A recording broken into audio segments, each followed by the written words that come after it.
Perbaikan dukungan bakal calon DPD RI Dapil NTB telah rampung hingga batas akhir 22 Januari 2023 tercatat 6 balon DPD RI yang tidak menyerahkan penambahan perbaikan dukungan. Perbaikan dukungan bakal calon anggota DPD RI Dapil NTB tahap pertama rampung dilakukan. Bakal calon anggota DPD RI Dapil NTB yang menyerahkan penambahan dukungan perbaikan sekitar 18 orang, sementara 6 lainnya tidak melakukan perbaikan. Perbaikan ataupun penambahan dukungan ini menjadi antisipasi oleh bakal calon DPD untuk menghadapi verifikasi faktual, yaitu tahapan lanjutan seleksi DPD RI Dapil NTB. Ketua KPU NTB menegaskan KPU Provinsi Nusa Tenggara Barat selanjutnya akan melakukan verifikasi administrasi tahap kedua perbaikan. Permin kedua ini untuk mengecek apakah nantinya memenuhi syarat atau tidak untuk dilanjutkan ke verifikasi faktual. Hasil penerimaan kita sampai dengan pukul 23.59 bahwa ada 18 bakal calon anggota DPD Provinsi Nusa Tenggara Barat menyerahkan penambahan dukungan dan perbaikan dukungan, sementara ada 6 bakal calon yang tidak melakukan perbaikan. Nah, informasi sebelumnya bahwa ada 9 bakal calon yang belum memenuhi syarat administrasi di fase pertama, kemudian dia melakukan perbaikan dan penambahan dukungan, disertai dengan penambahan dan perbaikan dilakukan oleh 9 bakal calon yang sebelumnya sudah memenuhi syarat. Dan ini mungkin sebagai antisipasi bagi mereka untuk menghadapi verifikasi faktual. Sebelumnya, KPU NTB telah menerima pendaftar bakal calon anggota DPD RI Dapil NTB sebanyak 25 orang, di mana 24 dinyatakan diterima dan 1 orang dinyatakan dikembalikan dukungannya.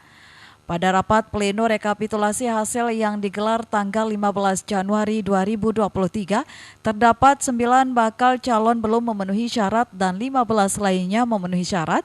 Syarat minimal dukungan bakal calon anggota DPD RI Dapil NTB yang harus diserahkan mencapai 2.000 dukungan yang tersebar di 5 kabupaten dan kota se-NTB.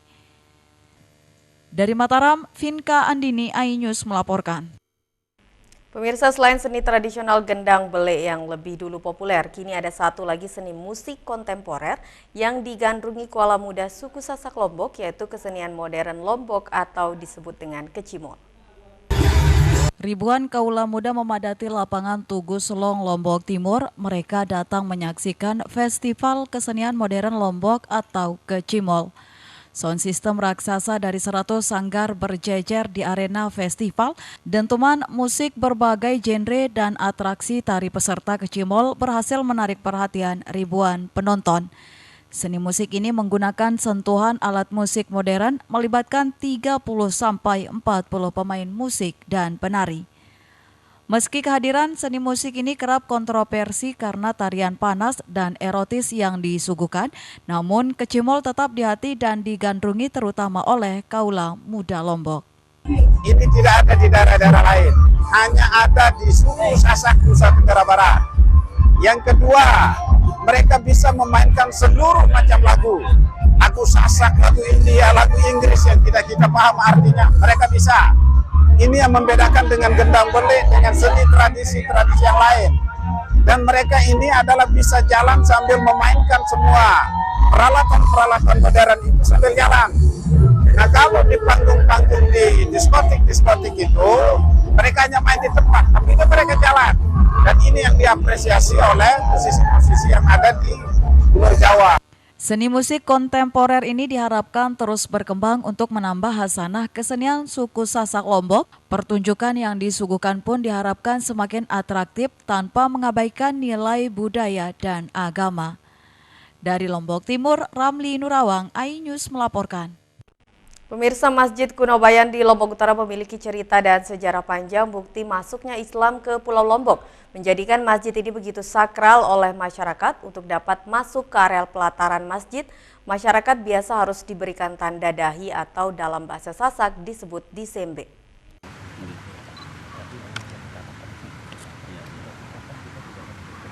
Siapa yang tidak mengenal Masjid Kuno Bayan yang terletak di Kecamatan Bayan, Kabupaten Lombok Utara yang sudah berdiri sejak abad ke-15. Masjid Kuno Bayan Bele kerap dikunjungi oleh para peziarah muslim sebagai bangunan cagar budaya. Masjid yang satu ini memang masih tampak begitu asli dan otentik. Pintu masjidnya tidak pernah dibuka tiap saat karena hanya pemuka-pemuka agama saja dari perwakilan tiap daerah yang boleh masuk ke dalam masjid. Hal itu juga dilakukan untuk menghindari kecemburuan sosial dari umat muslim di Lombok. Oleh sebab itu hanya pemuka agama saja yang boleh masuk untuk mewakili masyarakat dari daerah asalnya. Bagi masyarakat yang ingin melihat saksi sejarah masuknya Islam ke Pulau Lombok ini harus seizin pemuka agama setempat. Biasanya para pengunjung atau peziarah yang datang sebelum memasuki pelataran masjid harus diberikan tanda di dahi atau dalam bahasa Sasak disembe sebagai wujud penghormatan kepada yang kuasa serta para leluhur serta adab dalam memasuki masjid. Kalau sembe bukan sembarangan orang sebenarnya. Siapa yang dianggap tetua? Contoh seperti saya misalnya ya, kadang saya dekat dengan Masjid Kuno, kemudian fungsi saya sebagai pemangku di Bayan ini, di Karang Sholat namanya, ya saya juga boleh dipanggil, atau kalau mau pakai sembe, kalau yakin, harus yakin ya, karena menandakan bahwa kita hormat kepada adat, ya, hormat kepada leluhur-leluhur yang menerima agama, sehingga berdirinya masjid di tempat ini gitu.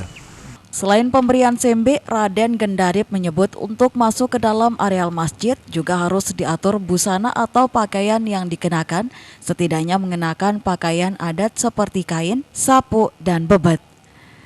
Sementara itu, Kepala Desa setempat menyebut masyarakat yang berkunjung belakangan ini memang mengabaikan adat tersebut. Hal ini dikarenakan ketidaktahuan pengunjung akan adab ketika masuk ke dalam areal masjid.